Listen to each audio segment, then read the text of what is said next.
Welcome to this special episode of Expansion of Consciousness, where we explore revolutionary ideas that challenge and redefine our understanding of the universe.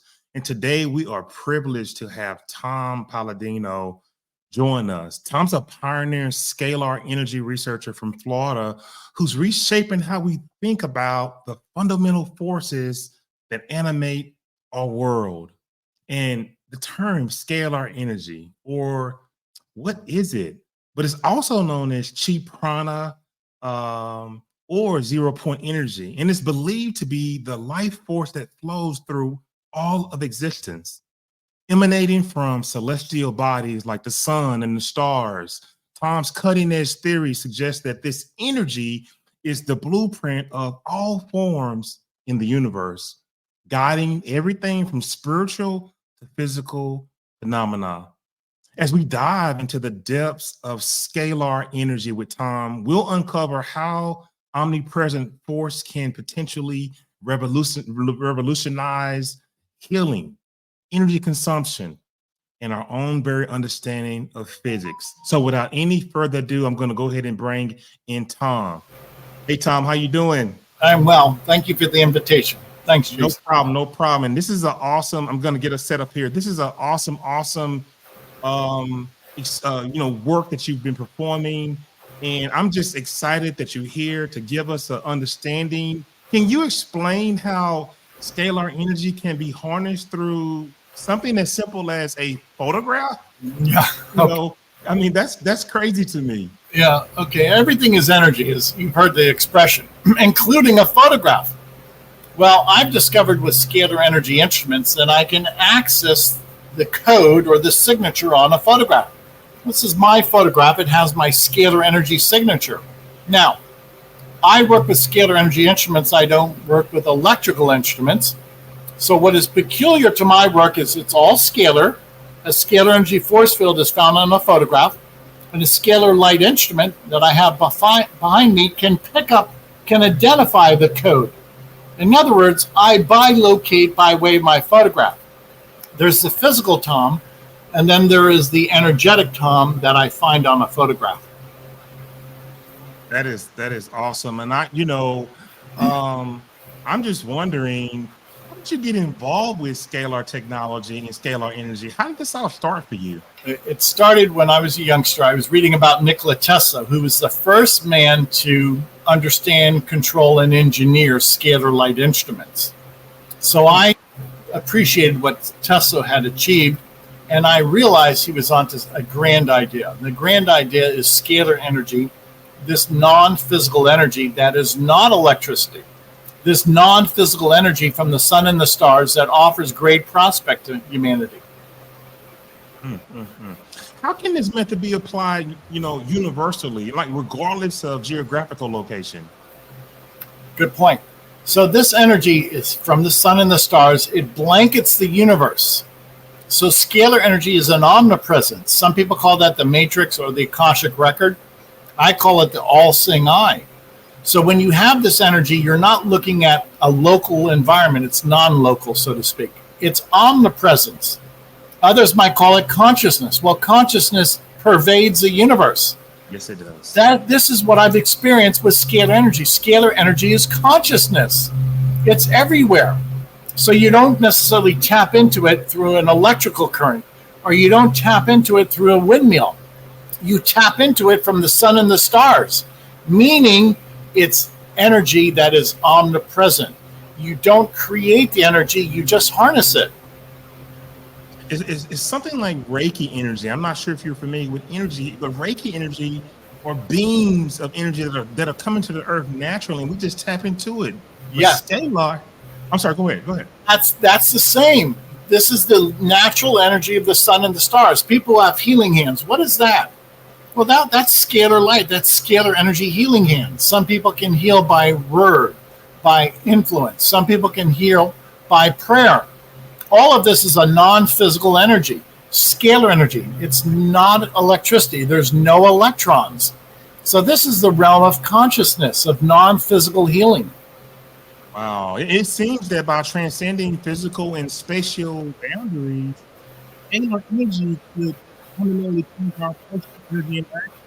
It's just a fascinating concept, and it's such an advanced concept form of energy. Wow, it's Thank you, Jason. This is awesome. To drive home this point, this is my physical being. This is the physical level. Okay, when we realize that, I'm speaking about the level of blueprint, intelligence, the non-physical level. Why? The blueprint dictates the physical. The non-physical, the instructions dictate the physical world around us. Meaning what? The physical universe only represents 0.0001% of the universe. If you look at the galaxies, for the most part, it's space. 99.999% of the universe is space, open space. Why? That's the energy grid. That's the scalar energy that exists. If you will, the physical manifestation, that's the caboose. That's the end of the line. Well, I mean, just incredible. I just want to know, why do you believe that light healing represents the future of therapeutic practices? And tell me how scalar energy plays a crucial role in this evolution. Okay. Now, keep in mind, I'm working with light. Light is fundamental. The only concept in the universe that's fundamental is light, energy. Nothing else is fundamental. So if you want to have control, command over the universe, you do it through light. Light is supreme. It's at the top. And creation then is made possible from that light. Okay. So I work with scalar light instruments. This is an instrument behind me to demonstrate. This instrument is broadcasting. Those Tesla coils are pulsing energy. If I were to hold a light bulb close to that Tesla coil, it would illuminate a light bulb. Pulsing energy. Now, that is, if you will, a miniature star. And when I work with this, if you will, this matrix, if I work with that consciousness, I now access into a different dimension of non-physical consciousness. Okay? Right. And if I can introduce my photograph into that force field, now my photographic force field, my non-physical being, if you will, my aura, is now enjoying a scalar energy environment. Regardless of where I live, that doesn't matter. I don't work with the physical Tom. I don't work with people. I work with their aura or their force field. I don't work at the physical chemical level. I work at the higher level of intelligence, of consciousness. My photograph carries my signature. Regardless of who I am, where I live, of my genetic background, it doesn't matter. I access a person's energy field through their photograph. Hence, the photograph transcends time and space. I could work with one person a day, or I could work with 1 million photographs a day.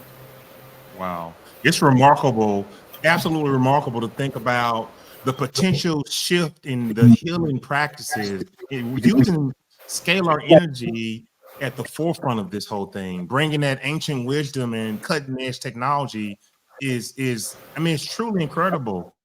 This type of integration could potentially lead to a new paradigm in how we approach and how we understand human health. I mean, what do you think about that?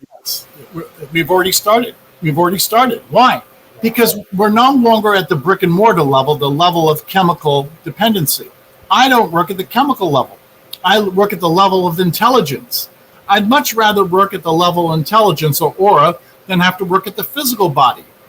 So to be clear, this is a new branch of physics. This is not electricity. It's not magnetism. This new branch of physics allows us to access the information of the universe. The energy itself is that information. So there's no human reasoning. I'm going to show the audience. This is a scalar wave that's been photographed by time-lapse photography. Wow.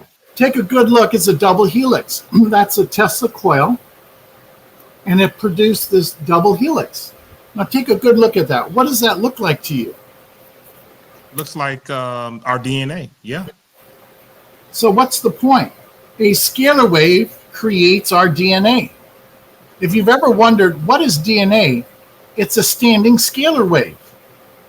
The double helix scalar energy from the sun and the stars produces our DNA, or all genomic forms. We are scalar light. We are scalar energy. Our DNA, how is that intricate design? What holds together that double helix? The ratio and proportion of a scalar wave is identical to our BDNA, our human DNA. Is that an accident? No. We are a standing scalar wave. This is the blueprint of our DNA. And given that we are made of light and sound and energy, one would definitely understand that. But I want to ask you, given the current global energy crisis, how do you envision scalar energy providing an unlimited source of power? Okay. So if I can take one light bulb and illuminate it with this instrument. Now, this is free energy. I don't need a satellite. I can illuminate a light bulb. Why can't I eventually illuminate a 1,000, a million, a billion photographs? To a billion light bulbs? I can. I'm just waiting for God to give me the wisdom to take this energy and multiply it a millionfold. If I can take this energy and, if you will, amplify it a millionfold, then I don't need a grid system to deliver it. Okay? It's free energy with a free grid system. As soon as I can amplify this energy, I can illuminate a city without the need of satellites, without the need of an electrical wiring, without the need of a substation. It's free energy with a free infrastructure. As Nikola Tesla said, the ether is the medium. It's the medium of the universe. I'm tapping into the ether with this. Wow. I mean, just envisioning a world where energy is both limitless and clean is incredibly inspiring. I mean, those steps that you mentioned for transitioning this scalar energy, very pivotal. I mean, to anything that we want. But our government understands this technology. They don't want to use it, though, because we're in a capitalistic society. What do you say to that? Yeah, you're absolutely right. Nikola Tesla tried to introduce this to the world. It was free energy back then. It's still free energy today. What's the point? Free energy changes the social order.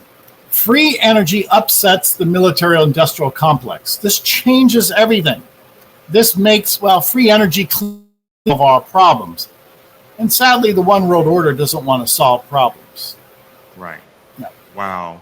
I mean, you discussed the singular source of all light and energy in the universe. Could you elaborate on this concept and the significance to both science and the spiritual communities? Yeah. Well, let's look through our telescope when we're looking in outer space. And what do we see? Stars. Yes. And more stars. That's where the energy comes from, the star. Powering, what gives power to a star? I don't believe it's electricity. Some people say it's some type of thermonuclear reaction. I think that's absolute nonsense. In order to have perpetual energy for the stars, you need a perpetual source, which is scalar energy. Electricity and magnetism experiences entropy. There's no way electricity and magnetism could power the stars. It's foolish. We have billions of galaxies. We would have run out of electricity and magnetism a long time ago. That's foolish. You need a perpetual source of energy. Only scalar energy can explain the universe. And you mentioned, I want to back a little bit, Nikola Tesla. Can you share how Tesla's work initially inspired your research into scalar, and what specific aspects of Tesla's theories or experiments directed your focus towards this type of energy? Yeah. When I read about Nikola Tesla and what he was doing in 1899 in Colorado Springs, how Tesla could produce lightning, artificial lightning, how Tesla could illuminate light bulbs at a distance without wires, how Tesla, once he was working with these instruments in Colorado Springs, and he said his co-workers felt a feeling of elation when they were around this instrument, the Scalar Energy Tower in Colorado Springs. All of that calls to mind a different type of energy. Electricity does not behave that way. So Tesla was the first person who could harness scalar energy. His 1899 experiments in Colorado Springs were a sea change for me, a sea change in scientific discovery. To this day, people don't quite get that. Tesla, later in his life, was working almost exclusively with scalar light, scalar energy. He was no longer interested in electricity. So if you really look closely at Tesla's life, it ended with this, if you will, this afflatus that he had, that free energy, scalar energy was the future. Wow. And we all know Tesla's work was groundbreaking, and it laid a foundation for this type of future explorations of scalar energy. And that's absolutely amazing that you can pick this up in the modern day time and continue the research. Can you tell me in what ways your work is an extension of Tesla's original version about energy? Tesla never worked with quantum health. That's what I'm concentrating on right now. Mm-hmm. So let me explain to your audience. I thought he created some sort of machine that he never got the patent for. That's correct. I understand there was many therapeutic uses for his instruments, but he never followed up, or at least we never hear about it, because I think that in and of itself was suppressed. Most of his work was suppressed. So what's never come to light is Tesla's work. There's another inventor by the name of Hieronymus that I follow, and Hieronymus had greater success in showing that by working with a person's photograph, somehow their health could improve. Mm-hmm. I'll explain this. If I place my photograph in that instrument, it enjoys a quantum field. It enjoys an energy field. Now, the amount of energy going into that light bulb is identical energy going into my brain waves. Mm-hmm. Because the photograph is me. I am the photograph is me. The photograph is my bilocated version. So my force field, my 7 chakras are going to be animated with this Tesla coil. If I can animate a light bulb, then why can't I animate my chakras? That's what I do. That's one of the experiences that I have, if you will, many times been able to prove, to demonstrate. And people tell me after I work with their photograph, they feel their chakras have been balanced. They feel this feeling of elation. They're happy. Okay. So there seems to be some merit, some cause and effect relationship here. How do we describe that by Newtonian physics? You can't. This is a new branch of physics. You cannot use the existing electromagnetic theory to explain how scalar energy operates. Electromagnetic energy is not scalar energy. So what is the point? This is a new science in which we have to look at it with a new viewpoint, with principles that govern scalar energy that are distinct from that of electricity. Tesla's vision, it continues to influence and expand within this entire modern energy research, just creating new pathways that he probably imagined. And I want to second that. I'm a galactic energy healer, level 3. And it's something similar to Reiki where we do energy healing, but we channel patterns from different dimensions and we push them towards the screen. We're working with people that are online, long distances. And this just seems to be sort of the same concept what you're speaking of right now. And just like when people go online to do Reiki sessions, this energy that they're moving towards the chakra to see which one of the wheels are not turning within the chakra system, we're pushing this energy to promote healing. What do you say to that? Yeah, that's I agree with that. So when people are working, whether it's by prayer or meditation, you're right. Everybody has 7 chakras. And you can either influence those chakras by prayer, meditation, by by a walk in nature, or you could do that through a scalar energy instrument. To be very clear, I believe the mind and the heart are powered and amplified by scalar energy. So you don't necessarily need an instrument. By prayer, by proper disposition, you can influence your 7 chakras. People do that every day. Well, Tesla, he actually believed that there's the possibility of free wireless energy for everyone. How does your belief align with your scalar energy research and the development goals? Yeah. Again, if I can illuminate a light bulb in my hand, eventually I should be able to take that energy and broadcast it 1,000 miles away and illuminate 1,000,000 light bulbs. And I believe I will be able to do that if God gives me the wisdom.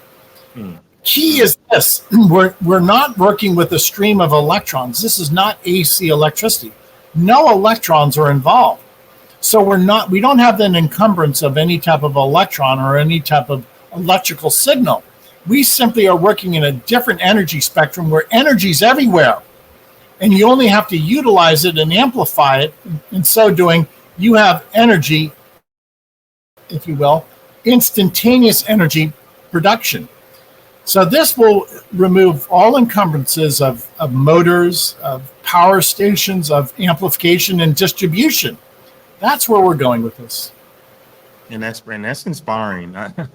Just the broader implications of this global energy solution.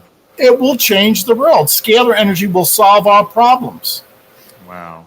So Tesla's research was often considered really ahead of his time, and like something bordering like the mystical, Yes. the woo-woo. How do you balance the scientific with the speculative in your scalar energy research?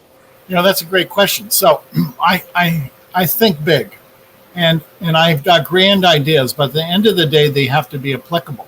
At the end of the day, I have to be in my laboratory working with an instrument, and I have to duplicate Tesla's work, or I have to, if you will, forge ahead with this virgin territory, and I have to demonstrate time and time again that this works. So it's great to think big. It's great to think grand thoughts, but you also have to follow it up. In practice, it's work. This has been work. This make no distinction here. This is work. If you don't have a work ethic, don't take up invention. I'm sure balancing the aspects you're speaking of requires a pretty delicate touch, and like you said, it's rigors to this. It's levels to scientific methodology, but if one remains open to a broader, perhaps unconventional methods, and then the possibilities are endless. You're right. The possibilities are endless. But why? Imagine people, free energy from the sun and the stars. You don't need wires. You don't need transformers. You don't need satellites. For instance, when I work with people, thousands of photographs, I don't rely upon cell phone towers or satellites. I simply access their energy field. Whether it's 1,000 or 1,000,000 photographs, I can work with one instrument. That one instrument transcends time and space because scalar energy, there's no encumbrance. So if we're looking at electromagnetic energy, you have to have a delivery system. You have to produce the energy, then you have to distribute it. It's very expensive. It's very laborious. This one instrument can work with 10 million photographs a day. That's free energy without the grid system. So we continue to evolve as a civilization. And if we're not even a type 1 civilization yet, let alone type 2. So if we're ever going to evolve into a type 1 civilization, shouldn't we have to understand how to harness this energy? This energy is not going to cost. We have to harness this energy from the sun. What do you say to that aspiration at some point in the future? You're absolutely right. What's holding us back is this grid system. What's holding us back is this military-industrial mindset. Correct. We need to those are shackles. We need to remove those handcuffs. Okay? There's a reason why we're shackled. That's old technology, and we're never going to advance. Imagine the trillions of dollars that's spent on energy production and how dangerous it is.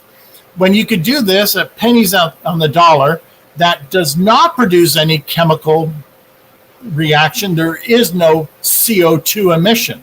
This is free, clean energy. Now, when we can save trillions of dollars and put those trillions of dollars back into productivity and not consume the energy, but have very inexpensive energy so we can produce more goods and services, that's a win-win for everybody. We consume trillions of dollars worth of fuel every year, and it's expensive and it's dangerous and it pollutes. Scalar energy removes that paradigm. Scalar energy is free. There is no pollution, and it's pennies on the dollars in operation. This type of technology will advance mankind. Yeah, and I'm just a Tesla nut, and I know there are a lot of people out there that are as well. Can you discuss a particular instance where a Tesla-inspired idea possibly directly influenced a breakthrough in your scalar energy experiment? Yeah. When I was when I was a youngster, this is over 50 years ago, reading about Tesla, he inspired me. And that set my course. He was my, if you will, my pole star back then. I said to myself, how am I going to change the world? How can I impact the world? I looked at Tesla and I said, nobody, not any scientist, nobody except Tesla has impacted the world as much as Nikola Tesla. So I said to myself, this is kind of a no-brainer. You just follow up on Tesla's work. And in some way, I'm trying to follow up on his work. He was right. Tesla was the genius of geniuses. If we follow his lead, we will go into this new era with great prosperity. Let's just take a deep dive. I have more questions to ask you, but what was Nikola Tesla? I know he was a human, but Yeah. was he able to channel? Was he able to download? Did he understand that if he raised his vibration, his frequency, he was able to get certain information? How was he able to harness all of this information? Here's the key with Tesla. He said this many times. At night, he would lay awake and he would have flashes of light. Tesla would experience these flashes of light. Those are intellectual visions. Those are from God. And Tesla was shown in his mind flashes of light, inventions, schematics, what he needed to do. God would download, give him an inflatus, call it flashes of light, call it what you will. Tesla did not have to think. There's no deduction. God gave him the wisdom. Some people call that infused knowledge. That's mysticism. Mysticism. Okay? Yeah. Now, for one man to invent as much as Tesla did, to have such a, if you will, colorful career, to be able to do what he's accomplished, why? How was this possible with one man? Because he received the knowledge, infused wisdom from God. Nobody, not one scientist has ever matched him. Nobody's come close. It appears he was chosen in our subconscious mind, our higher self. They were able to move information. It's just like looking at a past life. They're able to move information into the subconscious mind for who they deem it to be for. Yes. And we talk about that a lot on this show. And I know you're energy driven, but I know that behind all of the experiments that you understand the higher self, the subconscious mind, and how you can raise your vibration as a human in Christ consciousness, where Yes. all these ideas are already there. They're Yes. already there. You just need to raise your vibration and your frequency to that level. And that's what Tesla did. He raised his consciousness and God gave him the wisdom. God wants to give the wisdom. But to be very clear, I don't think if Tesla was an evil man, I don't think he would then have the genius that he is, because God is not going to give his wisdom to evil. Tesla tried to help mankind. He was a true humanitarian. And as an example of his incredible intellect, he was not only intelligent, but he had morals. He had standards. And that's the real sign of an inventor. Great morality must be matched with hand in hand with great technology and vice versa. The two go hand in hand. Tesla accomplished both. And I read somewhere where he did not want his research to be used for weapons. Yes, Right? But he knew the government wanted his work for weapons. Yes, God bless him. And that's why God stopped his career, or why government intervened. Had the government gained hold of some of his technology, it could have been devastating to the world. And so, in many ways, again, this is guarded technology. In many ways, I look at my work and I'm saying to myself, how far will God allow this to advance? Wow. Tom, looking towards the future, how do you envision continuing Tesla's legacy? And I know you have your own legacy as well, but within your advancements in scalar energy. Well, I can speak for myself. Yes. I want to leave a legacy, and I want people to look at my results. Now, sadly, I don't have anybody who's shown any interest to spend a career at this, and for various reasons. So I'm trying to document as much as I can. I'm trying to demonstrate as much as I can what I've been successful with, and to leave that legacy. I'm 64 years of age.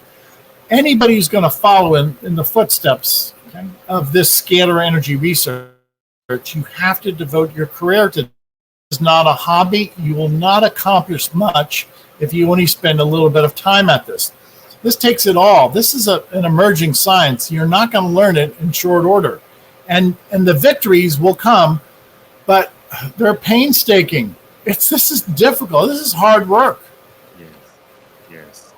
Right. And I understand that. And anything at that level of magnitude, it's definitely something that a person would have to really, really work at and stay committed to. So I definitely get that. And it's just so fascinating. Let's talk more about scalar energy and the way it can help a person's health. Yeah. Okay. So everything I do is through this matrix, through this energy, without human thought, okay, without human intention. I'm going to hold up a photograph of the herpes virus. Okay. It has Christ consciousness. It has a signal. Then I'm going to hold up my photograph side by side, the herpes virus. The instrument, the energy, will look for the intelligence, the signal of herpes in me. These two photographs will communicate in the quantum realm by way of Christ consciousness. If I had the herpes virus, that energy of herpes would be detected on my quantum field in my photograph. So I never work at the chemical level. I work at the level of intelligence by placing my photograph inside the instrument with the herpes virus. If I had the herpes virus, the instrument would identify the herpes virus and bring it to a state of chaos in the energetic realm. That's all you need to do. You don't need to worry about the physical realm. You worry about the realm, you work opposite that at the realm of intelligence. Now, after I do this for myself or other people, the people that I work with through their photograph, the people tell me, Tom, whatever you did, I no longer have symptoms of herpes. And my theory is very simple. If I can identify the signal of herpes and nullify it or bring it to a state of chaos, then not only will it be reduced to a state of chaos, but so will, in many ways, concomitantly, the symptoms. So we don't worry about the chemical. We always concentrate on the blueprint, on the energetic side. So often I've heard this. I'm a quantum healing hypnotist. I've learned from the Dolores Cannon School of Quantum Healing Hypnosis.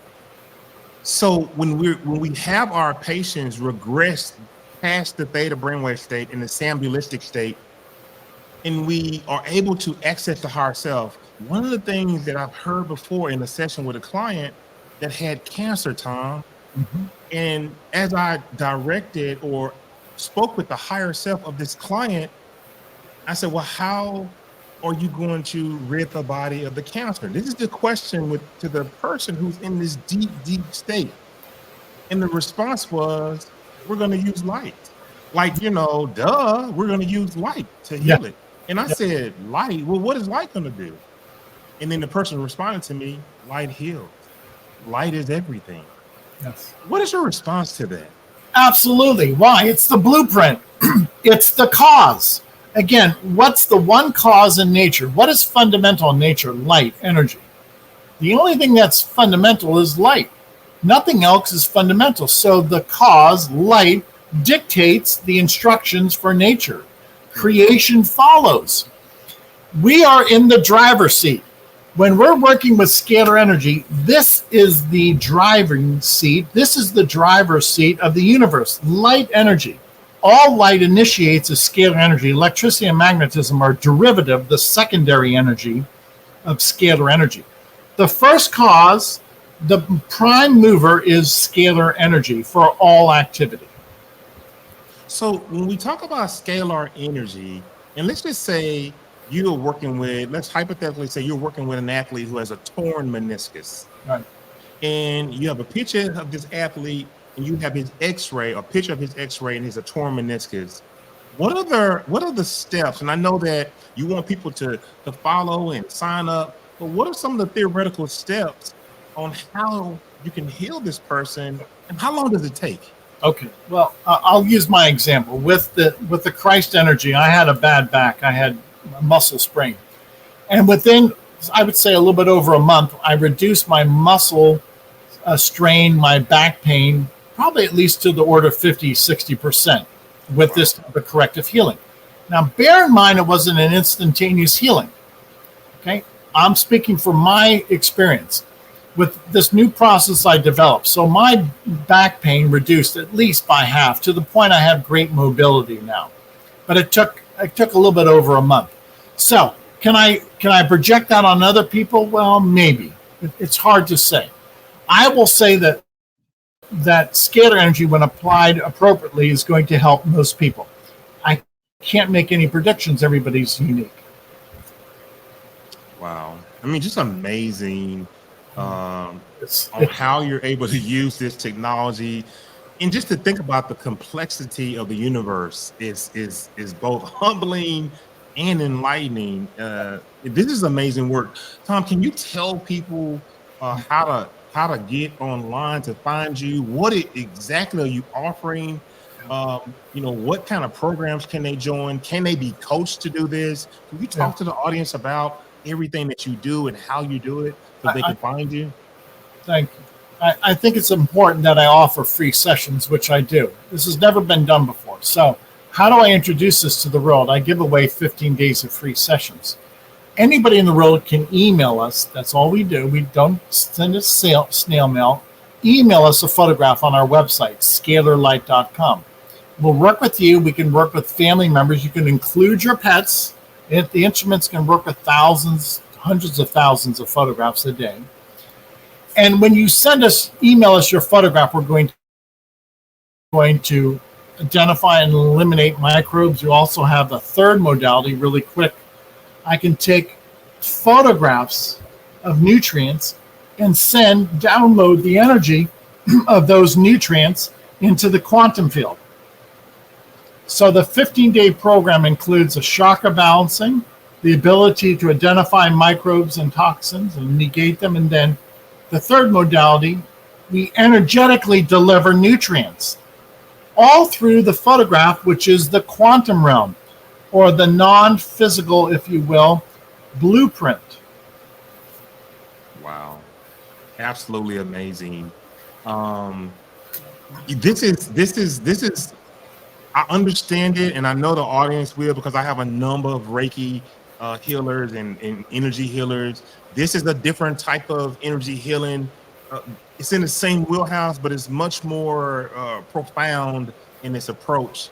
And I'm just looking at some of the excellent work you've done. I have another question for you, and I should have asked it before, but I wanted to make sure that the audience understood how to contact you, and we'll come back to that.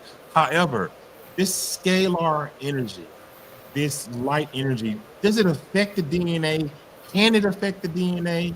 And in relation to what happened with the solar eclipse, this energy that's coming from the solar eclipse, how do you reckon both of those? Because a number of mysticists say that the solar eclipse energy, no, it's not changing who we are. It's not changing our DNA. It's activating something in the DNA. What do you say to this? I don't know. I don't have evidence of that. But any type of eclipse needs to be noted. Why did that happen? Yes. An eclipse is in many ways predicting the future. Can I predict that? No, but any celestial body predicts the future. Why do I say that? Scalar energy is the cause of time. If you look at a scalar wave, it rotates in one direction, bringing forward time. Time is caused by a flow of energy, scalar energy. When you rotate a scalar energy wave in one direction, time moves forward. Reverse that direction, time moves backwards. Now, the fact that the stars have a uniform movement of scalar energy, then time moves forward in a uniform fashion. So the stars predict in them the future through this rotation of time, this rotation of energy. Time is a flow of energy. Specifically, time is a flow of scalar energy. So if we look at all the stars in combination, they predict, if you will, they're showing us time as it unfolds. It's a flow of time. It's a flow of energy. I'm sold. I'm gonna be one of the people that will join this 15-day course, and I implore my audience, the people who follow expansion of consciousness, to actually join to see what it's all about. And I want to ask you this, Tom: what's new? What do you have new? I know that you're using this technology for healing. What are some of the new Okay. projects that you figured out that Scalar Energy can do as well? Okay, I want people to pray upon this. I'm not making any predictions. Recently, I've been receiving messages from the Blessed Virgin Mary, and she told me how to increase and amplify the energy. So I've increased the scalar wave. I've made it, say, a greater concentration, to focus it to greater ability. And what I've been promised is long-standing implications. What the Blessed Mother said, it would be all-encompassing healing. All-encompassing healing. Now, I can't predict that, but these are the messages I've received this past winter. So I'm now presenting to the world this new and enhanced program. We'll see where this goes. Predicting things and receiving messages, that's what the expansion of consciousness is all about.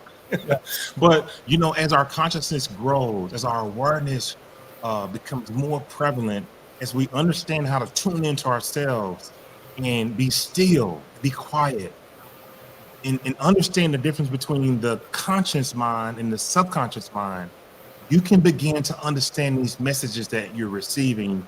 And certainly you've figured out a way to tune in and to receive things that you need to continue your work. And I just want to thank you for coming on today and being a part of the expansion of consciousness. Do you have any last words, any words of encouragement, enlightenment for the audience before we wrap this thing up? My common sense encouragement is this. Think of a scalar wave. A scalar wave. It's a brain wave. Every time you think, it's a scalar wave. Every time you feel, your heart is a scalar vessel. Your mind, your heart are scalar vessels. I mean every word of that. Thinking and feeling transcend time and space. A scalar wave transcends time and space. Thinking and feeling, are that Christ consciousness. Scalar energy is that Christ consciousness. Everybody is capable of scalar energy. This is not a nebulous topic. This should be common. We should make this a common topic. Thinking and feeling are scalar energy waves. Everybody is a scalar energy expert, whether you realize it or not. So the way you think, the way you feel is the world that you dictate, is the world that you inherit. And be careful with your thoughts, because whatever you think will happen. And the thought is moving at the speed of light into Christ consciousness, creating new reality. Tom, thank you so much for coming on the expansion of consciousness. Hold on for 1 second. I'm going to say some few nice things about you. You don't want to miss it, but we appreciate you. Can you give the website one more time? Scalarlight.com. Please prove it to yourself. Sign up for the 15-day free session. Awesome. Awesome. Stay right there, Tom. I'll be right back to you. Wow. Incredible. But we've had experts, we've had energy healers on the show before with similar concepts, but nothing this informative at the scientific level and also at the spiritual level that Tom works in. I just want to thank you for tuning in today. What an enlightening discussion with Tom Paladino on the expansive potential of scalar energy. And ladies and gentlemen, if today's conversation sparked a curiosity in you to explore the unseen energies that underpin this universe, our universe, we encourage you to further engage Tom. Go to the website, whether you're a scientist, a spiritual seeker, or simply someone intrigued by the mysteries of the cosmos. Scalar energy presents a frontier worth exploring, and consider diving deeper into the research. I mean, do your research and the teachings of pioneers like Nikola Tesla, who I love, and Tom Paladino, who's my new Nikola Tesla. He's living, actually, so I know this guy. But we got to understand how these energies might shape our future. So visit our website, follow us on our social media channel, and join a community of forward thinkers pushing the boundaries of what's possible. And let's continue to explore this journey together, exploring the harnesses, how to harness the power of the universe to create a brighter and more sustainable world. And people, remember the possibilities. The possibilities are limitless as the energy that surrounds us. And we use this energy every day. But until the next time, keep expanding your consciousness and exploring the infinite. Thank you very much. The show notes would be at the bottom of the screen. Find Tom and sign up for his program. And remember these 3 words: trust, relax, and discover. Thank you.